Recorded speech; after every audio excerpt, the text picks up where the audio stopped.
Petite question bête, est-ce que ça vous arrive de lire les comics ou autre chose d'ailleurs avec un fond musical? Moi ça m'arrivait très fréquemment quand j'étais jeune, ça m'arrive beaucoup moins aujourd'hui.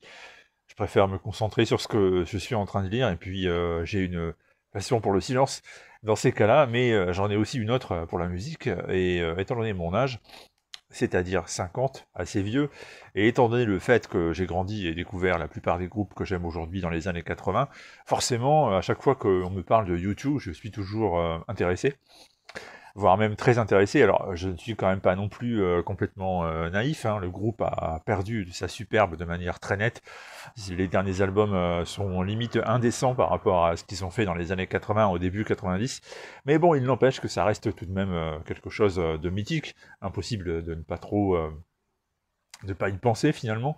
Et il se trouve qu'il y a un album en bande dessinée consacré à U2 avec une partie documentaire où on revient en détail sur les véritables faits saillants de la carrière du groupe irlandais de Bono et The Edge. Et puis vous avez des parties en bande dessinée faits à chaque fois par un dessinateur différent et qui s'intéressent à une partie de leur carrière.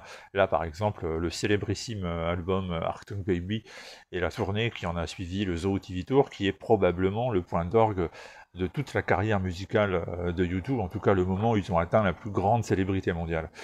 Tout ça donc est raconté de manière très intéressante dans un nouveau docu-BD, c'est-à-dire une bande dessinée qui alterne à la fois la BD classique, mais aussi donc le documentaire, la partie que je vous ai montré, la partie rédactionnelle, et c'est sorti chez Petit à Petit, donc un éditeur qui se spécialise là-dedans, et vous trouverez donc ça en librairie depuis maintenant déjà quelques temps. Alors au scénario Tony Lorenzo, c'est pas son premier ouvrage pour l'éditeur.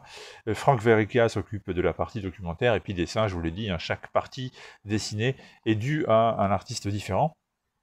Alors on s'intéresse à tout, à la fois aux albums principaux, à la fois aux œuvres caritatives, à la fois à la personnalité et la manière dont le groupe s'est formé.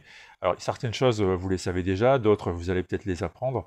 Et je vous répète, quand on est fan en plus du groupe, comme c'est mon cas, enfin moi je suis fan jusqu'à la période, on va dire, jusqu'à Pop, avec peut-être deux trois morceaux par-ci par-là sur les deux albums suivants. Après, pour ce qui me concerne, c'est fini. Vous retrouverez donc les grands moments du groupe et vous retrouverez le plaisir de suivre la grande carrière des Irlandais.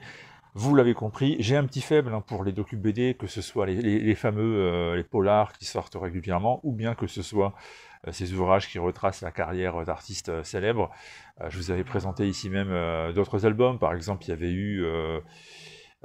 qui avait-il lu déjà et que je vous avais présenté ici? Bonne question, je ne voudrais pas dire de bêtises, alors du coup je vais rien dire d'autre, mais vous pouvez facilement revenir en arrière et vous verrez que je vous ai déjà présenté Motorhead d'ailleurs récemment, si je ne me trompe pas, il y a eu la vidéo.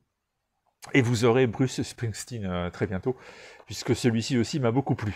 Bref, en attendant, c'est YouTube en BD. Je sais que certains ont mon âge ici, beaucoup même ont un âge plus ou moins approximatif, et donc forcément, si vous écoutez de la musique, il y a des chances que vous aimez bien et que vous connaissiez bien YouTube, et il y a des chances pour que cet ouvrage soit fait pour vous. On ne sait jamais, en tout cas, vous voilà averti.